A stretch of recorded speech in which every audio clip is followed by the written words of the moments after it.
అందరికీ नमस्कारम।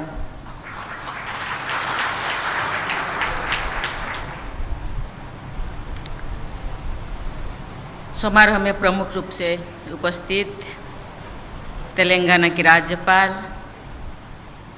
तमिलिसई सुंदरराजन जी, केंद्र सरकार में संस्कृति पर्यटन एवं पूर्वोत्तर क्षेत्र विकास मंत्री श्री जी किशन रेड्डी जी, तेलंगाना सरकार के ST welfare, women and child welfare मंत्री श्रीमती सत्यवती राठौर जी, तेलंगाना सरकार की परिवहन मंत्री श्री पी अजय कुमार जी,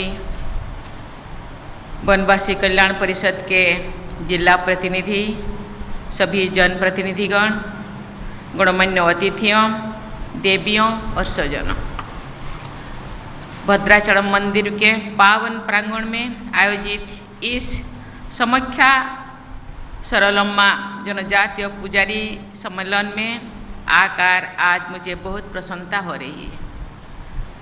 राष्ट्रपति के रूप में तेलंगाना राज्य की मेरी ये पहली यात्रा है। सुप्रसिद्ध तेलुगु कवि दाशरथी कृष्णम आचार्यलु के शब्दों में ना तेलंगाना कोटि रत्नाल बीना, अर्थात मेरा तेलंगाना करोड़ों रत्नों से जुड़ी हुई बीणा की तरह है। मैं हिंदी में बोलती हूँ, आप सबको थोड़े थोड़े समझ में आ रहे हैं ना? क्योंकि तेलुगु में मुझे समय लगेगा सीखने के लिए, लेकिन सीखूंगी जरूर।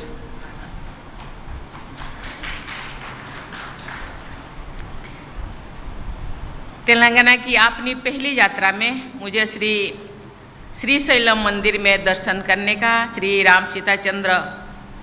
सीतारामचंद्र देवस्थान में आशीर्वाद लेने का तथा यहाँ समख्या सरलम्मा जनजातीय पुजारी सम्मेलन में भाग लेने का अवसर प्राप्त हुआ।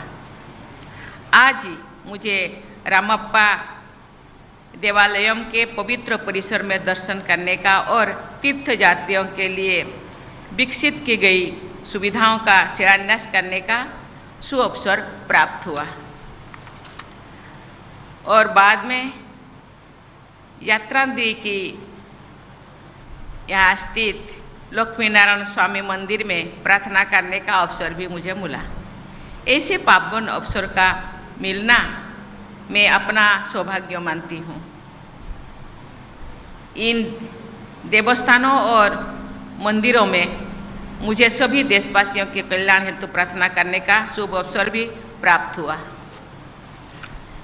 इन अवसरों को प्रदान करने के लिए मैं तेलंगाना की राज्यपाल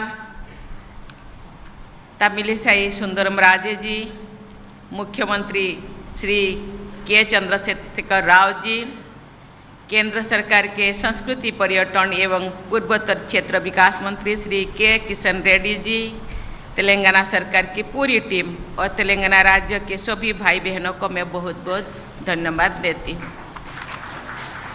देवियों और स्वजनों, मुझे बताया गया है कि तेलंगाना के प्रसिद्ध मंदिरों में लाखों तीर्थयात्रियों का आगमन होता रहता है। केंद्र सरकार की प्रसाद योजना के तहत तीर्थ स्थलों के विकास कार्य से जुड़कर मुझे बहुत प्रसन्नता हुई है। मुझे ये जानकर विशेष प्रसन्नता हुई है कि इन सुविधाओं से वरिष्ठ नागरिकों तथा दिव्यांगजनों की तीर्थ यात्रा में और भी अधिक सुविधा होगी। इन विकास कार्यों से आध्यात्मिक और सांस्कृतिक पर्यटनों का बढ़ावा भी मिलता है। विदेश में आने वाले पर्यटकों तथा डोमेस्टिक टूरिस्ट में भी बहुत बड़ी संख्या तीर्थ यात्रा करने वाले लोगों की होती है।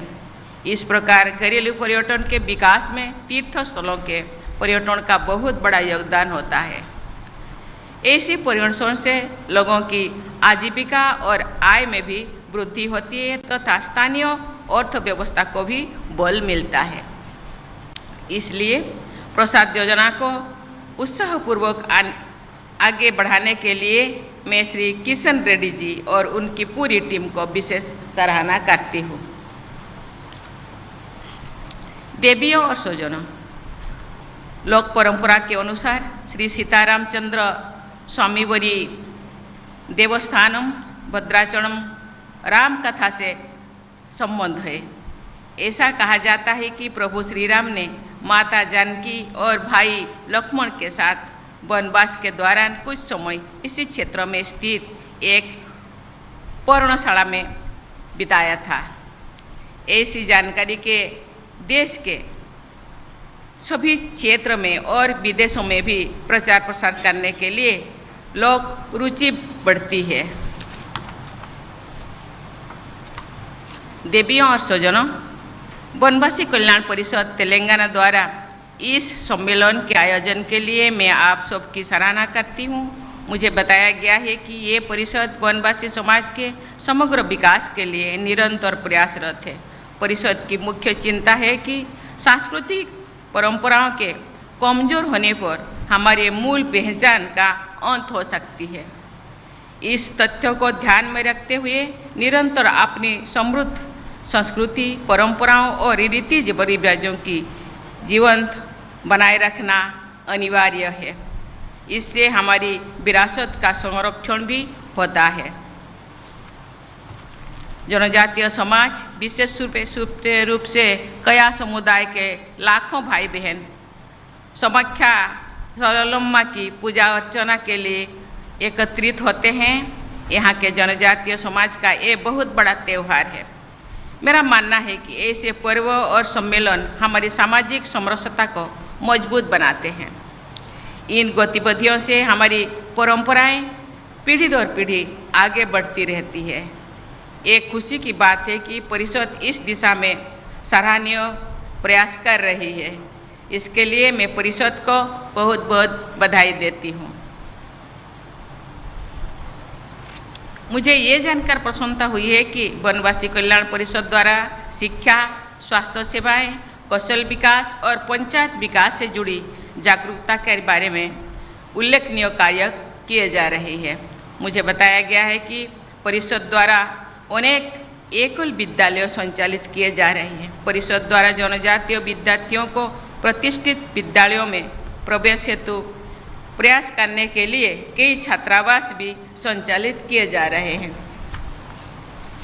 देवियों और स्वजनों, प्रगति के सभी आयामों में महिलाओं की सक्रिय भागीदारी हमारे समाज और देश के समग्र विकास के लिए जरूरी है। ये प्रसन्नता की बात है कि महिलाओं को आर्थिक सशक्तिकरण की दिशा में आगे बढ़ाने के लिए परिषद द्वारा विकास केंद्र भी चलाया जा रहा है। मुझे बताया गया है कि ग्राम विकास के बारे में जागरूकता बढ़ाने के लिए परिषद द्वारा आदिवासी क्षेत्रों में शिविर आयोजन किए जाते हैं। ये भी खुशी की बात है कि परिषद एकलव्य क्रीड़ा केंद्र के माध्यम से बच्चों की प्रतिभा को निखर रहे हैं। मैं ऐसे अनेक कल्याणकारी कार्यों के लिए परिषद को सराहना करती हूँ। देवियों और स्वजनों, केंद्र सरकार की एकलव्य मॉडल आवासीय स्कूल परियोजना के अंतर्गत जनजातीय बहुल क्षेत्रों में वंचित और पिछले वर्ग के बच्चों को शिक्षा के समान अवसर उपलब्ध कराने के लिए जनजातीय कार्य मंत्रालय द्वारा अनेक स्कूलों की स्थापना कार्य सराहनीय है। मुझे अन्य राज्यों में भी एकलव्य मॉडल स्कूल के शिलान्यास और उद्घाटन का अवसर मिला है। ये खुशी की बात है कि ये सभी स्कूल भारत की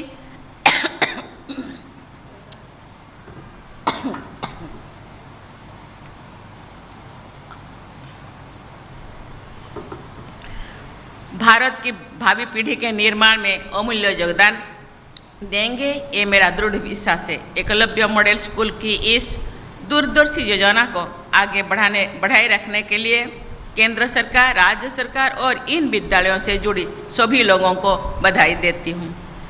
मैं इन स्कूलों में पढ़ने वाले सभी विद्यार्थियों के सुखद भविष्य की मंगल कामना करती हूँ। मैं देख रही हूँ टीवी पे वहाँ कोई दूसरे केंद्र में शायद उनके हॉस्टल में बच्चे बैठे हैं। मैं बच्चों को धन्यवाद देना चाहती हूँ कि बच्चे इस प्रोग्राम को डायरेक्ट देख रहे हैं। और इसीलिए ये मैडम मंत्री जो बच्चों के लिए ये व्यवस्था किए हैं और उनके पूरे टीम को मैं धन्यवाद देना चाहती हूँ कि बच्चे भी डायरेक्ट इस टेलीकास्ट को ये देख रहे हैं और हम लोगों के साथ और जुड़े हैं, क्योंकि बच्चे देख रहे हैं। बच्चों के लिए भी मैं 2 शब्द बोलना चाहती हूँ, दूर से भी सही, लेकिन हम लोगों के साथ और जुड़े हैं। बच्चे मुझे लगता है ये सभी भाषा जानते हैं, हिंदी, इंग्लिश, यहाँ के तेलुगु थोड़ा बहुत और समझ में। बच्चे देश के भविष्य होते हैं। जो ट्राइबल बच्चे जिन परिवार से आते हैं पिता माता, उनके लिए बहुत उम्मीदें रखते हैं। मैं बच्चों को कहना चाहूँगी कि बिना कोई समय गंवाते हुए अपने पढ़ाई जारी रखें। सरकार उनके साथ है, वो आगे बढ़े। आगे बढ़ने से खुद तो सशक्त बनेंगे ही, उनके परिवार तो सशक्त बनेगा ही, समाज सशक्त बनेगा, साथ ही साथ देश आगे बढ़ेगा। जब वो आगे बढ़ेंगे, कभी कभी समाज के तरफ भी उनको ध्यान देना होगा, क्योंकि जिन समाज से वो आए हैं, समाज को आगे उठाना केवल गवर्नमेंट का काम नहीं है, समाज के प्रत्येक जनता का काम है। छात्र छात्री जो आगे बढ़ेंगे, कोई भी परिस्थिति में कोई भी उनको जॉब मिले, पर कोई भी आर्थिक व्यवस्था का ये रास्ता चुने, पीछे के तरफ मुड़ के देखना उनका कर्तव्य होना चाहिए, क्योंकि पीछे जो लोग हैं एक दिन उन्हीं ही उनके सहारे थे। उनको आगे बढ़ाना छात्र छात्री का, समाज का काम है।